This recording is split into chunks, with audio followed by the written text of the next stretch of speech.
तर वारजेचं केजरीवाल हे नाव तुम्हाला पडलं, तर हे म्हणजे याच्या मागचा लोकांचा काय उद्देश होता तुम्हाला देण्यामागचा, आणि तुम्हाला ऐकायला आवडतं का? नमस्कार मंडळी, मी शहबाज शेख तुम्हा सर्वांचं लोकनिधी पॉडकास्ट मध्ये स्वागत करतो. तर आज आपल्यासोबत आहेत पुणे शहराचे आम आदमी पार्टीचे उपाध्यक्ष निलेश जाधव वांजळे. तर आपण त्यांच्याकडनं जाणून घेऊया की त्यांनी त्यांच्या राजकारणात येण्याचा उद्देश काय होता आणि त्याच्या मागचं त्यांनी काय काय कामं केली. आता ते इलेक्शन मध्ये पण उभं राहणार आहेत, तर हे सगळं त्यांच्याकडनं आपण जाणून घेऊया. तर चला सुरू करूया. निलेश दादा नमस्कार. तर तुम्ही आमच्या दर्शकांना स्वतःबद्दल सांगाल जरा. नमस्कार, मी निलेश वांजळे, एक आम आदमी पक्षाचं पुणे शहराचा उपाध्यक्ष म्हणून मी काम पाहतोय. त्याचबरोबर प्रभाग क्रमांक 32 या ठिकाणी पण गेले 4 वर्ष झाले मी माझी सामाजिक जबाबदारी आणि काहीतरी बदल घडवण्यासाठी आम आदमी पक्षाचं काम करतोय. आणि बरीच तुम्ही लोक मला ओळखत असाल, कारण ग्राउंडवरती माझं काम असतं, नुसतं बॅनर पोस्टर वरती मी नसतो. धन्यवाद.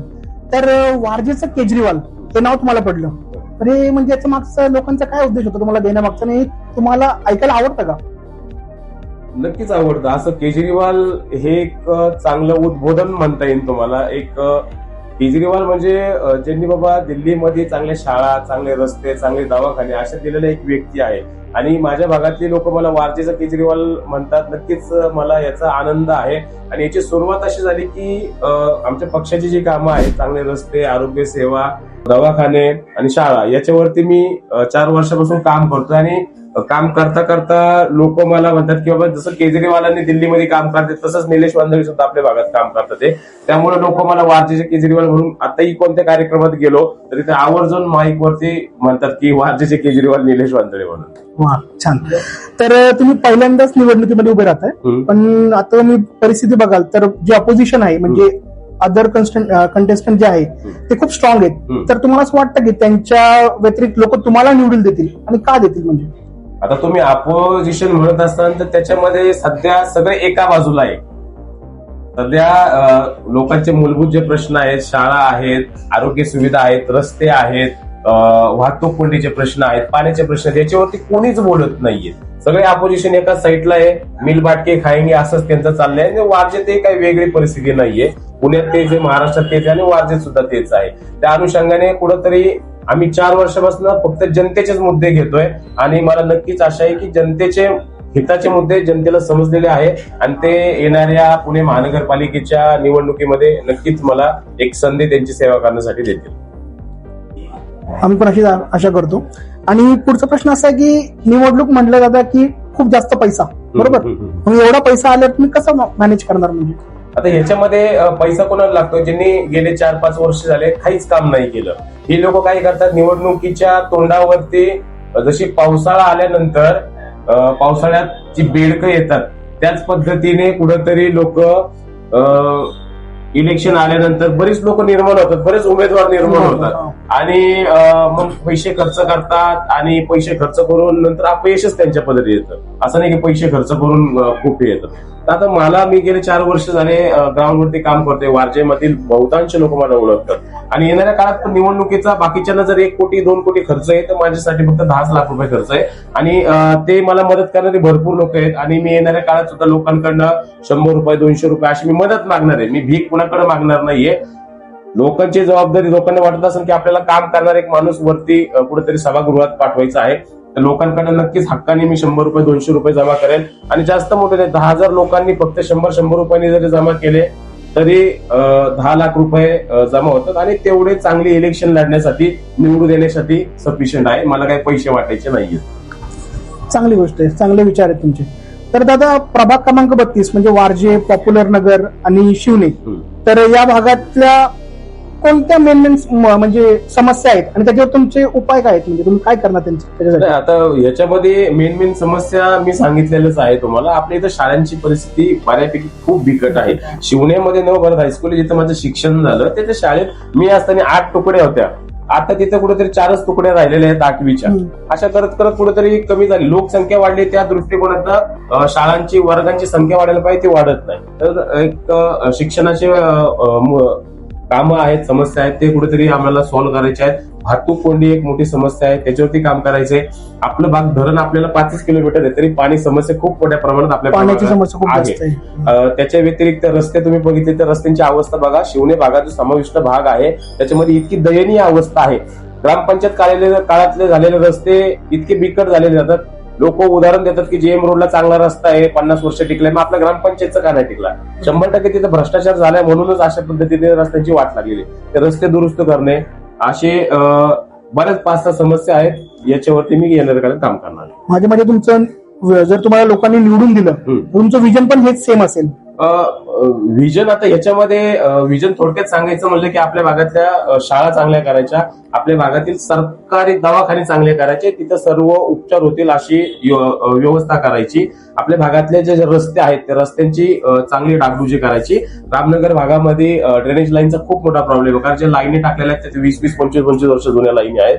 त्याच्यासाठी काम करायचं. वाहतूक कोंडी आपल्या भागातील नागरिकांचा खूप मोठा प्रश्न आहे, याच्यासाठी उपाययोजना करणे हे नक्कीच माझं व्हिजन आहे. दादा, मागच्या 25 वर्षापासून प्रभाग क्रमांक 32 हा महानगरपालिकेमध्ये आहे. हो.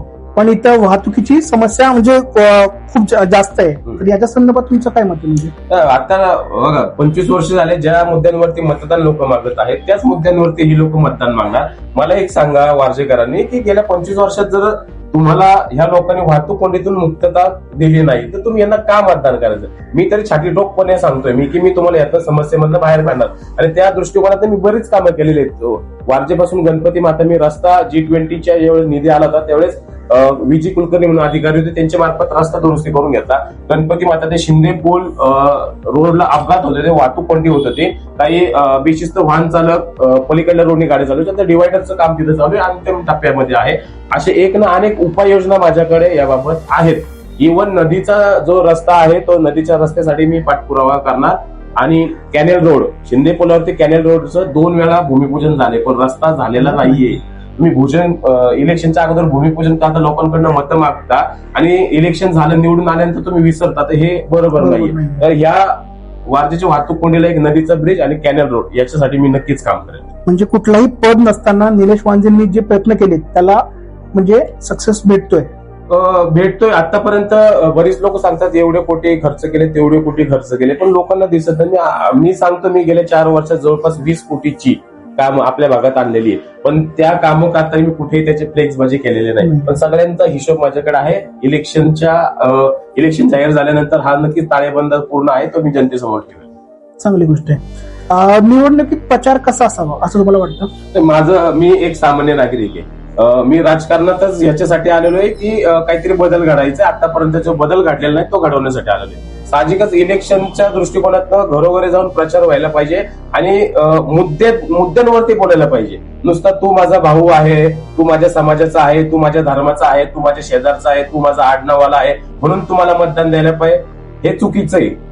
तुम्ही आपल्या भागातील जनतेसाठी काय करणार आहे हे लोकांसमोर जाऊन सांगायला पाहिजे आणि त्याचा प्रचार करायला पाहिजे, जेणेकरून तुम्ही जर लोकांसाठी काय काम करणार असेल तरच लोकांनी तुम्हाला निवडून द्यायला पाहिजे, हे माझं स्पष्ट मत आहे. अशाच पद्धतीने सर्व ठिकाणी प्रचार व्हायला पाहिजे. तुम्ही नागरिकांना म्हणजे काय सांगू इच्छिता? कोणता संदेश द्यायचा? म्हणजे नागरिकांना नक्कीच मी हात जोडून एक विनंती करतो याच्यामध्ये की आपला वारजे पॉप्युलर नगर हा भाग गेले 25 वर्ष झाले महानगरपालिकेत आहे, पण झालाय का विकास? झालाय का? लोक म्हणतात मी 600 कोटी रुपये या भागात खर्च केले, दिसतात तुम्हाला 600 कोटी? नुसते मोठमोठे आस्थापना बिल्डिंगी उभ्या केल्या म्हणजे विकास नाही झाला. तुमच्या गल्लीमध्ये तुम्हाला काय समस्या आहेत? रस्त्याच्या समस्या, ड्रेनेजच्या समस्या, पाण्याची समस्या. जेव्हा ह्या सगळ्या समस्या दूर होईल तेव्हाच खरं तर वारजे शिवणे उत्तम पॉप्युलर नगरचा खरा विकास म्हणलाय. नागरिकांना नक्कीच माझे हात जोडून विनंती आहे की तुम्ही विचार करा की मी गेले 4 वर्ष काय कामं केले आहेत. तुम्ही सोशल मीडियाला जाऊ बघू शकता. गुगलला नुसतं निलेश वांजळे जरी तुम्ही सर्च केलं तरी तुम्हाला बरेच तिथे डिटेल मिळेल. आणि या अनुषंगाने एक संधी माझ्यासारख्या काम करणाऱ्या व्यक्तीला द्यावी ही मी हात जोडून नागरिकांना विनंती करतो. इतर पक्षातील कार्यकर्त्यांना तुमचं काय आव्हान असेल? इतर पक्षातील कार्यकर्त्यांना आता काय सांगायचं? साहजिक आहे बघा, कोणतं चिन्ह चालवायचं, कोणता पक्ष चालवायचं हे निवडणुकीमध्ये त्या पक्षाचा कार्यकर्ता हे करतो. मी गेले 4 वर्ष झाले इतर पक्षातील बऱ्याच कार्यकर्त्यांनी मला कामं सांगितली, मी त्यांची कामं केली. मी भाजपची कामं केलेली, मी राष्ट्रवादीची कामं केलीत, मी मनसेची कामं केलीत, मी वंचितची कामं केलेली आहेत, मी सर्व लोकांची कामं केली. त्यावेळेस ते जरी कार्यकर्ते असले तरी ते या भागातील मतदार आहेत, ते मला मतदान करणार आहेत. त्या अनुषंगाने मी सगळ्यांची कामं केलेली आहेत आणि त्यांनाही विनंती आहे माझी की अडीअडचणीला तुम्हाला हा निलेश वांजळे जेवढा उपयोगी येऊ शकतो तेवढं उपयोगी तुम्ही ज्यांचा प्रचार करणार आहे ती लोक तुम्हाला, ते नेते तुम्हाला येणाऱ्या काळात उपयोगी येणार आहेत का? निलेश वांजळे जसे रात्रंदिवस उपलब्ध असतो तशी ती लोक उपलब्ध असतात का, याचा त्या कार्यकर्त्यांनी नक्की विचार करावा आणि येणाऱ्या निवडणुकीमध्ये निलेश वांजळेला जास्तीत जास्त चालवावं ही त्या कार्यकर्त्यांना हात जोडून विनंती आहे. धन्यवाद निलेशजी, आमच्या प्रश्नांची उत्तर दिल्याबद्दल. आम्ही पण तुमच्या सक्सेसची वाट बघतोय. जेव्हा तुमचा कुठल्याही पक्षाचा म्हणजे आधी सपोर्ट नव्हता, नंतर कुठलंही पद नव्हतं, तरी पण तुम्ही खूप जास्त कामं केली आणि तुमची ही पॉप्युलरिटी लोकांमध्ये खूप जास्त वाढली आहे. आम्ही अशी म्हणजे इच्छा व्यक्त करतो की अजून ती वाढावी आणि तुम्हाला जास्त यश भेटावं. धन्यवाद.